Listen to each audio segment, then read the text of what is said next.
don't cost you nothing. Hello, YouTube. It's Auntie Mickey.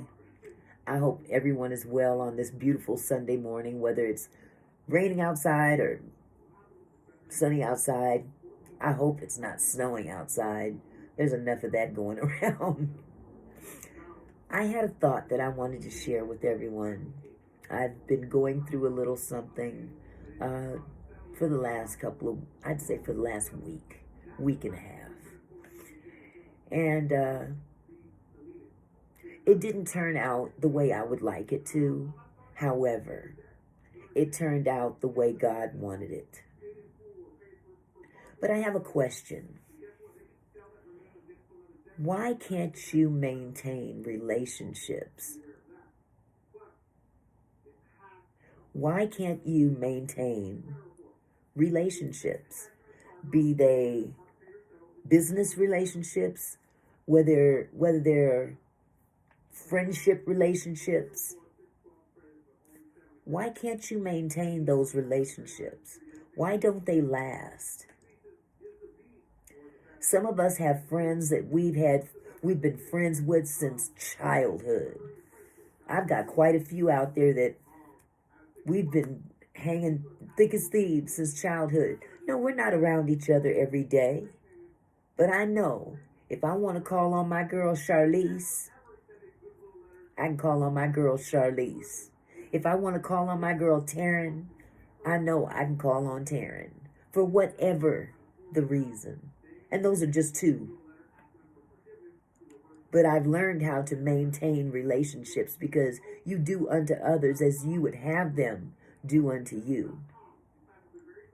But then you've got people in your life also that for some reason or another complain that this person fell away from them, or that person stopped being around them, or they stopped being around that person, and I stopped being around that person because that person's weird and that person is this, and constantly complaining that these people have broken your heart. What's the common denominator?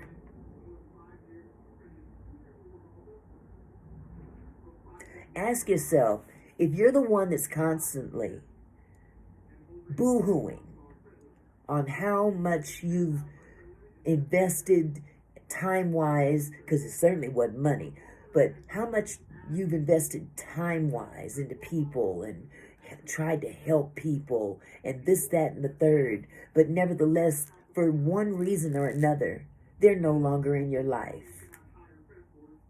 Ask yourself why. Especially if you're an adult, 40s, 50s years old. Come on now. Some things just belong in junior and elementary school.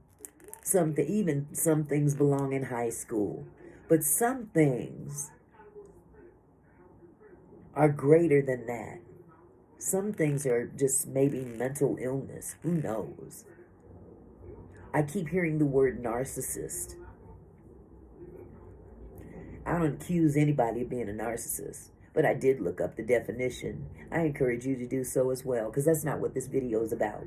I'm not out to pinpoint nobody as being mentally ill or anything like that, but I do want to share with you that you are not alone if you are dealing with a situation like that as well. That you've put what you felt was your all into a relationship for whatever reason, whatever the goal may have been. And when things don't work out completely for that other person, they suddenly change on you. And you're the bad guy. But then, when they tell the story, first of all, they have to shut you out of their life first and shut those other people out of your life so they can't hear your side of the story. That would be too much. I've been there because I was one of those people hearing that person's side of the story and not the other side of the story of those other people that fell away. However, what I did hear was poor me. I'm so devastated. I'm so hurt. People just walk all over me.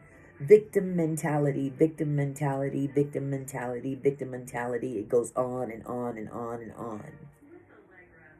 And I've heard that story. And now, fast forward, I'm seeing it again. Except I'm on the other side, like with them other cats that, But it's not about me. It's about human decency, human awareness. We're not always going to have the same friends. We're not always going to have the same goals. But it's how you treat people when things get rocky. That shows your maturity. And rocky doesn't have to be devastating. Rocky can be just as petty as get up. In my case, the situation was actually pretty petty and could have been resolved and was resolved. But when you get the ball rolling before you can even resolve the problem, can't stop that ball from rolling. And, it's just a matter of time that other people will figure it out too, because they'll be the brunt of it as well. This is a nasty cycle. Why can't you maintain relationships? You got a good heart, so you demonstrate. Is it good? It's not up to me to decide. That's up to God to decide. All we can do is our best. And if you have malice in your heart, it'll never work. Why can't you maintain relationships? Are you the common denominator? Think about it. And once you come to grips with who the common denominator is, maybe, just maybe, you'll be able to maintain relationships much longer. I'm Auntie Nikki. Peace.